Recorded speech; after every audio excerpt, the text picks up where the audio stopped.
नमस्कार, स्वागत है आप सभी का डीडी न्यूज के इस खास बुलेटिन एक्सप्रेस 100 में, जहां हम आपके लिए लेकर आते हैं राजनीति, मनोरंजन, देश दुनिया, खेल और व्यापार जगत की सभी बड़ी खबरों को एक्सप्रेस यानी फटाफट अंदाज में। मैं हूं गौरव श्रीवास्तव। तो देखिए खबरें तेज रफ्तार से।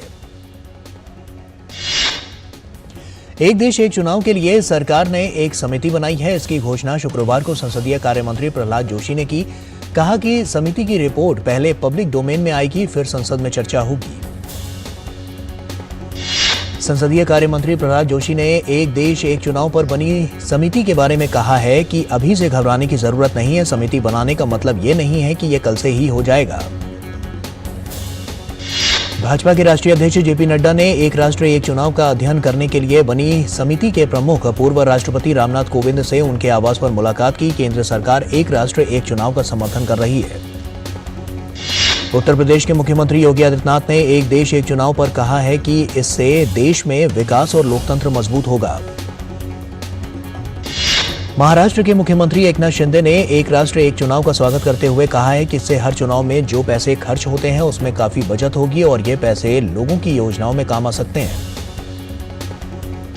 उत्तराखंड के मुख्यमंत्री पुष्कर सिंह धामी ने कहा है कि पूर्व राष्ट्रपति रामनाथ कोविंद का एक देश एक चुनाव के लिए बनी कमेटी का अध्यक्ष पद को स्वीकार करना और इस दायित्व को लेना अपने आप में बहुत बड़ी बात है। ऐसी व्यवस्था लागू होनी चाहिए, हम इसका स्वागत करते हैं। असम के मुख्यमंत्री हेमंत बिस्वा शर्मा ने कहा है कि प्रधानमंत्री नरेंद्र मोदी ने एक राष्ट्र एक चुनाव के मुद्दे पर एक आयोग नियुक्त करके एक बहुत ही ऐतिहासिक फैसला लिया है। हरियाणा के मुख्यमंत्री मनोहर लाल ने वन नेशन वन इलेक्शन की पहल के लिए प्रधानमंत्री नरेंद्र मोदी को धन्यवाद दिया है। उन्होंने पूर्व राष्ट्रपति रामनाथ कोविंद के नेतृत्व में कमेटी बनाए जाने का स्वागत किया है। भाजपा नेता और सांसद राज्यवर्धन सिंह राठौर ने कहा है कि पूरे वर्ष भर देश के अलग अलग हिस्सों में चुनाव चलने से हजारों करोड़ रुपए खर्च होते हैं और काम भी बाधित होता है। इस पर गंभीरता से चिंतन और मनन की जरूरत है। राष्ट्रीय पेंशन प्रणाली एनपीएस और अटल पेंशन योजना एपीवाई के ग्राहकों की संख्या 6.62 करोड़ के पार हो गई है। वहीं कुल संपत्ति प्रबंधन 10 लाख करोड़ रुपए तक पहुंच गया है। नई दिल्ली में मेरी माटी मेरा देश अभियान के अंतर्गत गांव-गांव से एकत्रित की गई मिट्टी को लाने के लिए अमृत कलश यात्रा का केंद्रीय गृह मंत्री अमित शाह ने शुभारंभ किया।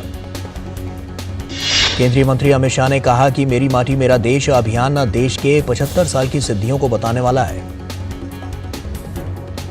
कार्यक्रम में केंद्रीय सूचना प्रसारण मंत्री अनुराग सिंह ठाकुर ने कहा कि मेरी माटी मेरा देश अभियान के तहत हमारे देश की संस्कृति एवं परंपरा को G20 के सदस्य देशों के अलावा दुनिया भर के देश देख सकेंगे। केंद्रीय मंत्री अनुराग सिंह ठाकुर ने कहा कि यह अभियान कार्यक्रम नहीं बल्कि जनभावना है। उन्होंने कहा कि अमृतकाल से शुरू हुई अमृत कलश यात्रा भारत को विकसित भारत बनाने की ओर ले जाएगी। केंद्रीय विधि मंत्री अर्जुन राम मेघवाल ने इस अभियान को प्रधानमंत्री नरेंद्र मोदी के नेतृत्व की देन बताया।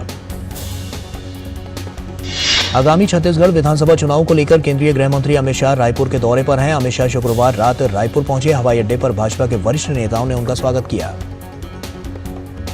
बीजेपी राज्य की भूपेश बघेल सरकार को घेरने की पूरी तैयारी है और अमित शाह आज सुबह करीब 11 बजे रायपुर में कांग्रेस सरकार के खिलाफ आरोप पत्र जारी करेंगे।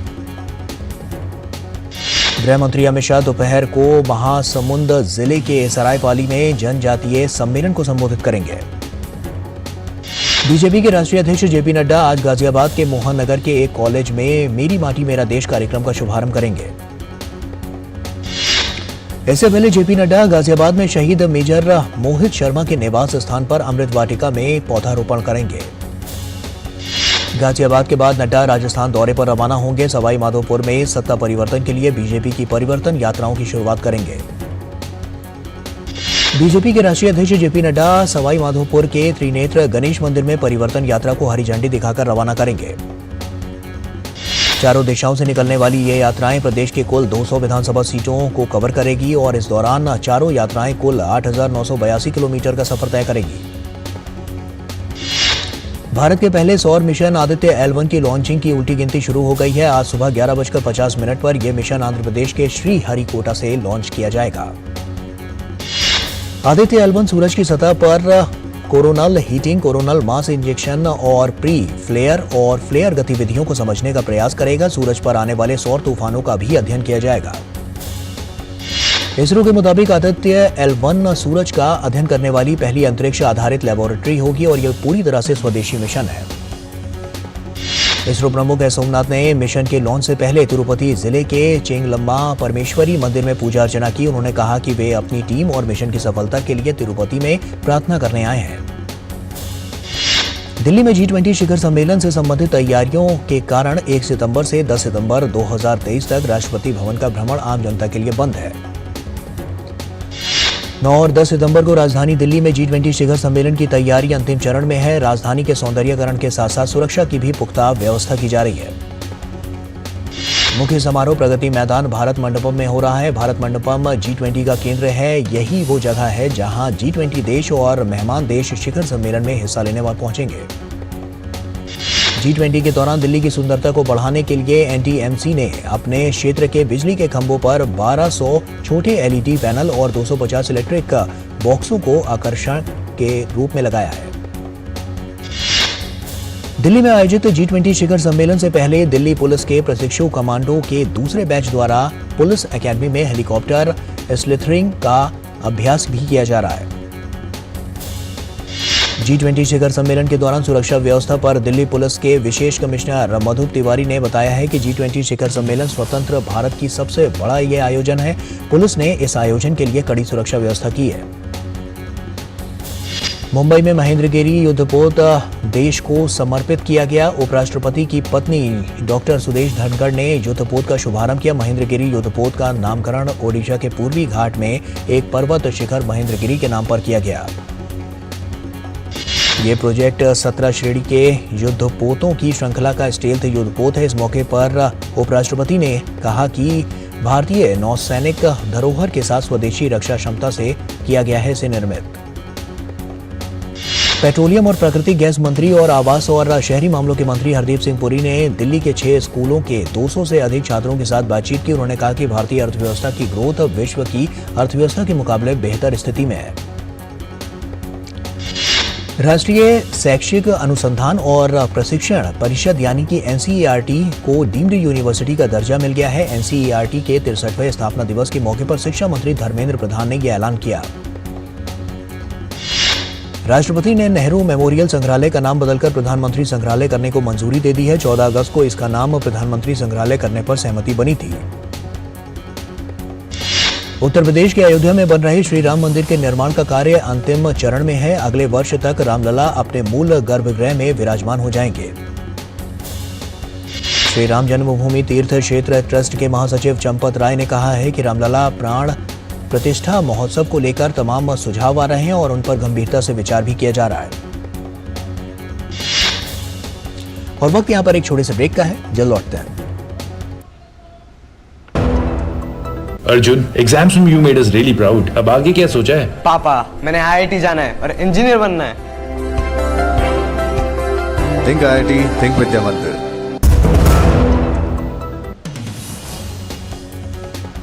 तो ब्रेक के बाद एक बार फिर से आप सभी का स्वागत है। आइए खबरों में आगे बढ़ते हैं।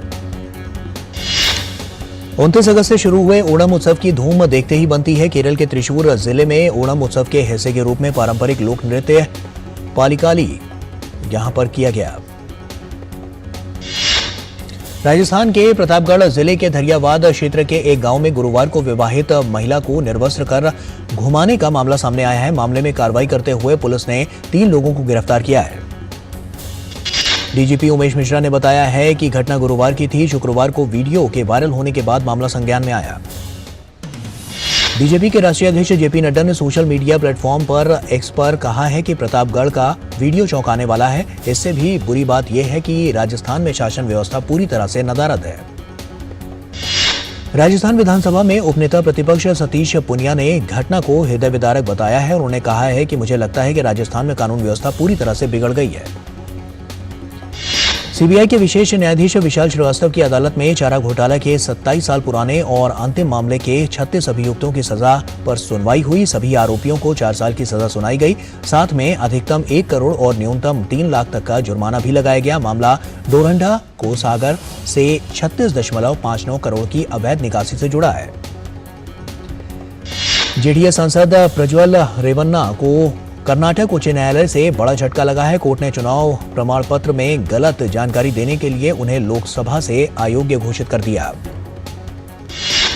जेट एयरवेज के संस्थापक नरेश गोयल को ईडी ने गिरफ्तार कर लिया है। गोयल पर 538 करोड़ रुपए के कैनरा बैंक धोखाधड़ी का आरोप है। गोयल को आज मुंबई में एक विशेष पीएमएल कोर्ट में पेश किया जाएगा, जहां ईडी उनकी हिरासत की मांग करेगी।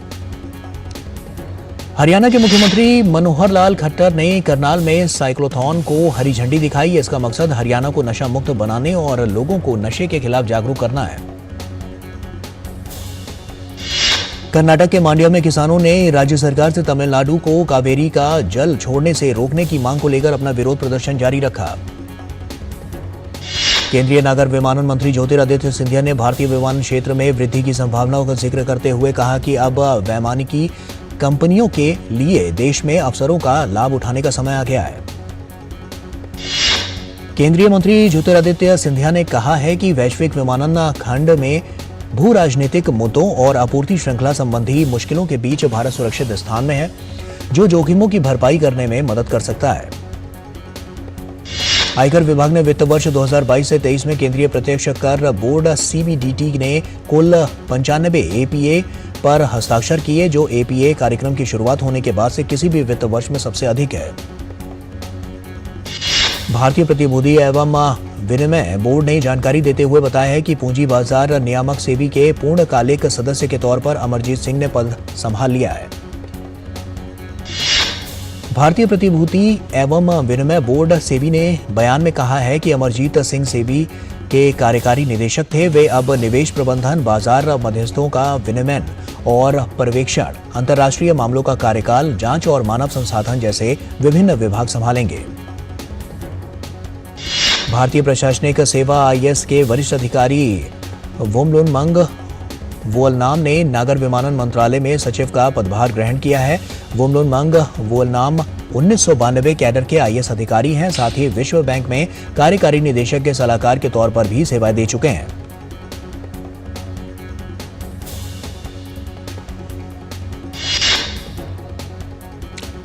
घाटे में चल रही सरकारी दूरसंचार कंपनियां बीएसएनएल और एमटीएनएल ने परिचालन तालमेल बनाने को लेकर एक समझौता ज्ञापन पर हस्ताक्षर किए हैं। एमटीएनएल ने शेयर बाजार को जानकारी देते हुए कहा है कि बीएसएनएल ने पहले ही एमटीएनएल का मोबाइल सेवा परिचालन अपने पास ले लिया है। हेलमेट बनाने वाली company Steel World Hitech India ने अपने मौजूदा विनिर्माण संयंत्रों की उत्पादन क्षमता बढ़ाने के लिए 105 करोड़ रुपए निवेश करने की योजना बनाई है। Steel World Hitech India company ने बताया है कि चालू वित्त वर्ष में उसका लक्ष्य 1 करोड़ हेलमेट उत्पादन का है। कंपनी इस पूंजी का उपयोग हिमाचल प्रदेश के बद्दी और उत्तर प्रदेश के नोएडा स्थित संयंत्रों की उत्पादन क्षमता को बढ़ाने के लिए करेगी। सिंगापुर में जन्मे भारतीय मूल के अर्थशास्त्री थर्मन षणमुगारत्नम ने शुक्रवार को राष्ट्रपति चुनाव में जीत हासिल की है। उन्होंने साल 2011 के बाद पहली बार हुए राष्ट्रपति चुनाव में चीनी मूल के 2 प्रतिद्वंदियों को हराया। भारत श्रीलंका उच्च प्रभावशाली सामुदायिक विकास परियोजना के तहत भारत अब श्रीलंका को दिए जाने वाले वित्तीय आवंटन में वृद्धि करेगा, जिससे अनुदान 3 अरब श्रीलंकाई रुपए हो जाएगा। भारतीय उच्चायोग ने जानकारी देते हुए कहा है कि श्रीलंका में चल रही 9 प्रभावशाली सामुदायिक परियोजनाओं के लिए भारत वित्तीय अनुदान में 50% तक की वृद्धि करेगा। नेपाल के प्रधानमंत्री पुष्प कमल दहल प्रचंड अपनी आगामी चीन यात्रा के दौरान पड़ोसी देश की ओर से जारी किए गए नए मानचित्र से संबंधित मामला उठाएंगे, जिसमें काला पानी, लिम्पियाधुरा और लिपू लेक को भारतीय क्षेत्रों के रूप में दिखाया गया है। सीपीएन माओवादी सेंटर के प्रवक्ता अग्नि सबकोटा ने कहा है कि इस सप्ताह चीन की ओर से जारी किए गए मानचित्र से संबंधित मामले को यात्रा के दौरान राजनयिक माध्यम से उठाने की जरूरत है।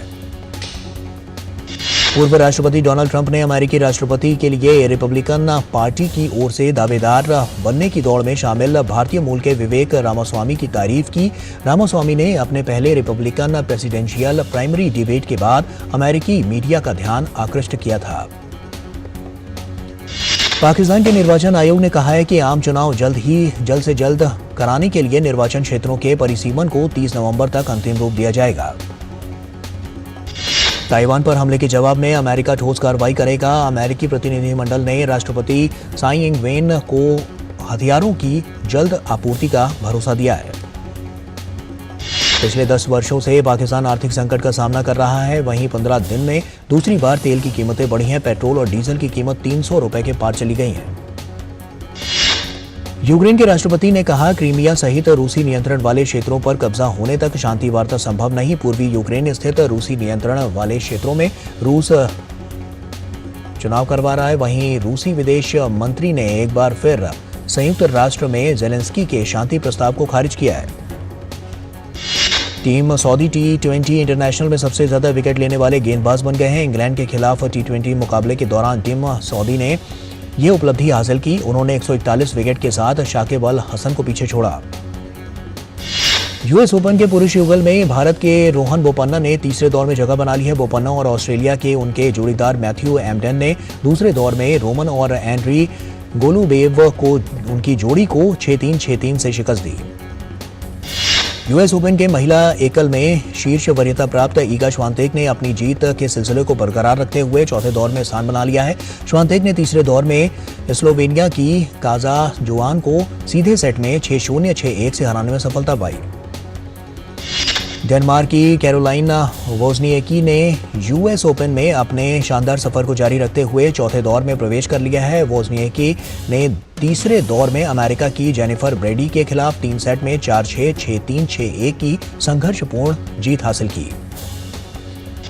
महिला एकल में ही चेक गणराज्य की 10वीं वरीयता प्राप्त कैरोलिना मुखोवा भी आसान जीत के साथ तीसरे दौर की बाधा पार करने में सफल रही है। मुखोवा ने अमेरिका की टेलर टाउनसेंड को सीधे सेट में 7-6, 6-3 से शिकस्त दी। 20वीं वरीयता प्राप्त येलेना ओस्टापेंको तीसरे दौर में जीत हासिल करने के लिए कड़ी मेहनत उन्हें करनी पड़ी। येलेना ने अमेरिका की बर्नार्ड पेरा को 3 सेट तक चले मुकाबले में 4-6, 6-3, 6-3 से शिकस्त दी। चौथे दौर में उनका सामना शीर्ष वरीयता प्राप्त ईगा श्वांतेक से होगा। पुरुष एकल में 10वीं वरीयता प्राप्त अमेरिका के फ्रांसिस टियोफोए ने भी चौथे दौर में स्थान बना लिया है। हालांकि तीसरे दौर का मुकाबला जीतने के लिए उन्हें काफी पसीना बहाना पड़ा। फ्रांसिस टियोफोए ने एंड्रियन मनारिनो को 4-6, 6-2, 6-3, 7-6 से हराने में सफलता पाई। French club Paris Saint Germain ने कोलो मुआनी के साथ 76.4 मिलियन पाउंड में अनुबंध किया है। मुआनी ने फ्रांस की राष्ट्रीय टीम के लिए 9 मैच खेले हैं। वो पिछले साल विश्व कप का फाइनल भी खेले थे, जहां टीम को अर्जेंटीना के हाथों शिकस्त मिली थी। स्पेनिश दिग्गज बार्सिलोना ने पुर्तगाल के डिफेंडर जोआओ कैंसिलो को लोन पर अपने साथ जोड़ने में सफलता पाई है और इंग्लिश क्लब मैनचेस्टर सिटी को छोड़कर बार्सिलोना के साथ जुड़े कैंसिलो जून 2024 तक स्पेनिश क्लब में लोन पर आए हैं। सऊदी प्रो लीग में अल हिलाल ने अल इत्तिहाद को हराकर लीग में शीर्ष स्थान हासिल कर लिया है। अल हिलाल ने मित्रियोविक को हैट्रिक की मदद से गत विजेता अल इत्तिहाद को रोमांचक मुकाबले में 4-3 से हराने में सफलता पाई। वक्त यहाँ एक छोटे से ब्रेक का है, जल्द लौटते हैं। अर्जुन, एग्जाम्स में you made us really proud. अब आगे क्या सोचा है? पापा, मैंने IIT जाना है और इंजीनियर बनना है। Think IIT, think विद्या मंदिर। ब्रेक के बाद एक बार फिर से आप सभी का स्वागत है। आइए खबरों में आगे बढ़ते हैं। एशिया कप 2023 में भारत और पाकिस्तान के बीच आज मुकाबला खेला जाएगा। इस मैच के लिए दोनों टीमें तैयार नजर आ रही हैं। एशिया कप में इन दोनों टीमों के बीच हाई वोल्टेज मुकाबले का आयोजन कैंटी में किया जाएगा। भारत का इरादा जीत के साथ प्रतियोगिता का आगाज करने का होगा। वहीं पहले मैच में नेपाल को हराने वाली पाकिस्तान की टीम जीत के सिलसिले को बरकरार रखने उतरेगी। मौजूदा ओलंपिक और विश्व चैंपियन नीरज चोपड़ा ने स्विट्जरलैंड में तैयारी शिविर को शुक्रवार को मिशन ओलंपिक इकाई से मंजूरी मिल गई। MOC ने इसके साथ अन्य खिलाड़ियों के लिए भी वित्तीय मंजूरी की घोषणा की। नीरज अमेरिका के यूजीन में होने वाले डायमंड लीग फाइनल से पहले स्विट्जरलैंड के मैगलिंगन में 12 दिवसीय ट्रेनिंग शिविर में भाग लेंगे और 1 से 12 सितंबर तक आयोजित होने वाले शिविर के लिए कुल 5.89 लाख रुपए मंजूर किए गए हैं। बुडापेस्ट में महिलाओं की 3000 मीटर स्टीपल चेज स्पर्धा में 15.31 सेकंड का राष्ट्रीय रिकॉर्ड यहां पर दर्ज कर पेरिस ओलंपिक कोटा हासिल करने वाली पारुल चौधरी को टॉप स्कोर ग्रुप में शामिल किया गया। ऑस्ट्रेलिया ने दूसरे T20 मैच में दक्षिण अफ्रीका को 8 विकेट से हरा दिया। अफ्रीका टीम से मिले 166 रनों के लक्ष्य को ऑस्ट्रेलिया ने 14.5 ओवर में 2 विकेट खोकर हासिल कर लिया।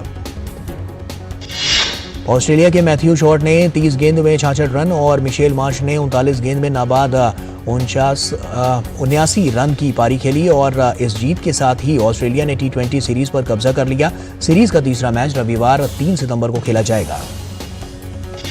इंग्लैंड ने मैनचेस्टर के ओल्ड ट्रैफर्ड मैदान पर खेले गए T20 मैच में न्यूजीलैंड को 95 रनों से हरा दिया। इंग्लैंड ने पहले बल्लेबाजी करते हुए 198 रन बनाए। जवाब में न्यूजीलैंड की टीम ने 13.5 ओवर में 10 विकेट के नुकसान पर 103 रन ही बना सकी। इस जीत के साथ ही इंग्लैंड ने 4 मैचों की T20 सीरीज में 2-0 की बढ़त हासिल कर ली है। इस मैच में इंग्लैंड के लिए जॉनी बेयरस्टो और हैरी ब्रूक की विस्फोटक बल्लेबाजी उन्होंने की। ब्रूक ने 36 गेंद में 67 और बेयरस्टो ने 60 गेंद में नाबाद 86 रन बनाए। अभिनेत्री प्राची देसाई का नया गाना लफ्ज भीगे हैं रिलीज हो गया है, जिसे कवि अजय साहब ने लिखा है और आवाज प्रतिभा सिंह बघेल ने दी है, जो एक तरफा प्यार की कहानी बता रहा है। बॉलीवुड अभिनेत्री रसिका दुग्गल सिल्वर स्क्रीन पर कवित्री लेखिका अमृता प्रीतम का किरदार निभाना चाहती हैं। रसिका दुग्गल ने कहा है कि मेरे ख्याल से अमृता प्रीतम का लेखन एक ही सांस में रोमांस और क्रांति की बात करता है। बाबा मोशन पिक्चर्स के बैनर तले बन रही बॉलीवुड अभिनेता राहुल शर्मा और मेघाश्री स्टारर फिल्म मांग भरो सजना की शूटिंग शुरू हो गई है। फिल्म की शूटिंग लखनऊ की खूबसूरत वादियों में हो रही है। बॉक्स ऑफिस पर सनी देओल की फिल्म गदर 2 की रफ्तार कम होने का नाम नहीं ले रही है। भारत में फिल्म की कमाई 500 करोड़ के करीब पहुंच गई है, जबकि विश्व भर में गदर 2 की कुल कमाई 600 करोड़ के पार हो चुकी है। आयुष्मान खुराना की फिल्म ड्रीम गर्ल 2 की भी बॉक्स ऑफिस पर शानदार प्रदर्शन उसका जारी है। फिल्म ने पहले हफ्ते में 67 करोड़ रुपए से अधिक की कमाई की है। शाहरुख खान की आगामी फिल्म जवान का ट्रेलर रिलीज हो गया है। फिल्म को लेकर दर्शकों में काफी उत्सुकता है। फिल्म की एडवांस बुकिंग शुरू हो चुकी है। अभिनेता संजय मिश्रा की फिल्म गुठली लड्डू 13 अक्टूबर को रिलीज होगी और ये फिल्म सामाजिक भेदभाव के मुद्दे और शिक्षा के अधिकार पर आधारित है। Sports drama film love all सिनेमाघरों में रिलीज हो गई है। फिल्म की काफी प्रशंसा हो रही है। फिल्म को हिंदी सहित 7 भाषाओं में रिलीज किया गया है। फुकरे 3 अब 28 सितंबर को सिनेमाघरों में रिलीज होगी। फिल्म का ट्रेलर अगले हफ्ते रिलीज होगा। फिल्म वितरक सुनील वाधवा बने निर्माता। दिग्गज नाटककार हबीब तनवीर के प्रसिद्ध नाटक चरणदास चोर पर फीचर फिल्म बनाएंगे। थ्रिलर और सस्पेंस से भरपूर फिल्म लिबास की ऑनलाइन स्ट्रीमिंग शुरू हो चुकी है। और इसी के साथ एक्सप्रेस न्यूज में फिलहाल अभी के लिए इतना ही। हमें दीजिए इजाजत। नमस्कार।